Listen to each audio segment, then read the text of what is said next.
ఆంధ్రప్రదేశ్ ముఖ్యమంత్రి చంద్రబాబును ఉద్దేశించి తెలంగాణలో ఏదైనా అభ్యంతరకరమైన పోస్టులు పెట్టినా కూడా తెలంగాణ పోలీసులు చర్యలు తీసుకుంటామని చెప్పి ఒక సర్క్యులర్ జారీ చేసిండ్రు.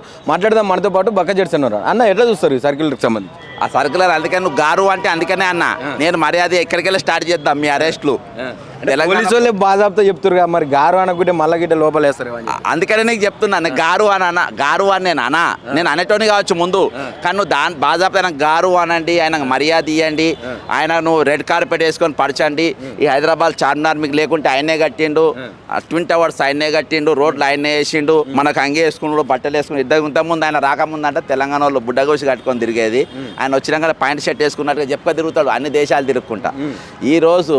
ఈరోజు ఆయన నాకేందంటే ఒక జీవో నువ్వు ఎక్స్కి ఒక లెటర్ పెట్టిన తెలంగాణ సైబర్ పోలీస్ ఏమని పెట్టాలి, ఈ భారతదేశంలో అందరు ముఖ్యమంత్రులు మాకు అన్నతమ్ముళ్ళు వస్తుంటోళ్ళు ఎవరిని ఏమన్నా మేము ఊకోము అని పెట్టాలి లెటర్. కానీ వీళ్ళు ఏం పెట్టినంటే the honourable chief minister Chandrababu Naidu గారిని ఎవరైనా హేట్ఫుల్ స్పీచ్ ఇచ్చినా ఏమైనా మాట్లాడినా మేము ఊకోము, వాళ్ళ మీద మేము చర్యలు తీసుకుంటాము అని అంటే తెలంగాణ ముఖ్యమంత్రి ఏమన్నాననియా ఆయన ఒక్కని పేరే ఎందుకు పెట్టాలి? తెలంగాణ ముఖ్యమంత్రిని తిట్టుకున్నా పర్వాలేదు, పక్క రాష్ట్ర ముఖ్యమంత్రిని తిట్టుకున్నా పర్వాలేదు, కానీ మా నాయకుడిని మాత్రం ఎవరు ఏమనద్దు అంటే ఏందన్నట్టు ఇది ఎవరికి నాయకులు ఎవరు ముఖ్యమంత్రి? అర్థమైందా?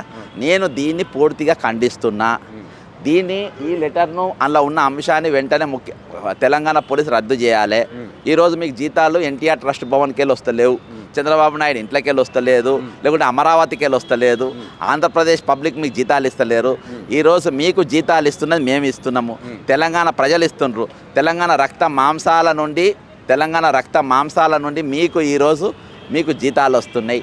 కానీ ఈరోజు అవి పక్కన పెట్టేసి మీరు అవి చూడకుండా ఈరోజు తెలంగాణ ప్రజలు ఎవరేం మాట్లాడినా కానీ హేట్ఫుల్ స్పీచ్ ఇచ్చినా కానీ మేము చర్యలు తీసుకుంటామనే దాన్ని మేము చాలా తీవ్రంగా దీన్ని ఇచ్చేస్తున్నాము.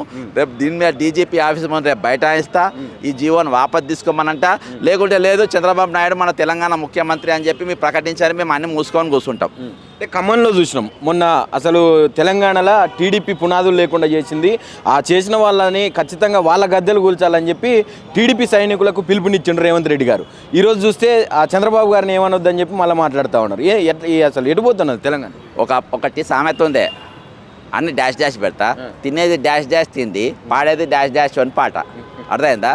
రేవంత్ రెడ్డి పూర్తిగా అట్టున్నది. ఈరోజు ఓటుకున్నోటులను దొరికి నువ్వు అనాథ అయిపోయి నీ తెలుగుదేశం పార్టీ చచ్చిపోయి నువ్వు కానరాకుండా అయినప్పుడు నీకు అన్నం పెట్టింది కాంగ్రెస్ పార్టీ.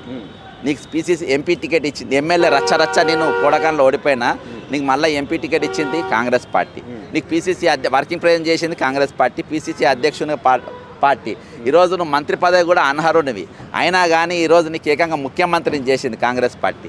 అటువంటిది ఈరోజు నీవు ఇష్టానుసారంగా వ్యవహరిస్తూ ఈరోజు తెలంగాణ కాంగ్రెస్ను విలన్ల లెక్క చూసి ఈరోజు వాళ్ళకు చెంచాగిరి లెక్క పనిచేసి నా చంద్రబాబు నాయుడు ఏమనంటే నేను ఊకోను వాళ్ళ, ఎందుకంటే హోంశాఖ ఆయన దగ్గర ఉంది కాబట్టి జీవో తీపిచ్చిండు. ఆ జీవో ఎంతవరకు కరెక్ట్, ఎంతవరకు దాన్ని ఒప్పుకుంటారు? కాబట్టి తెలంగాణ ఆత్మగౌరవకు సంబంధించిన విషయం, నా వస్త్రాల గురించి నా వస్త్రధారణ గురించి నాకు ఇంపార్టెంట్ కాదు.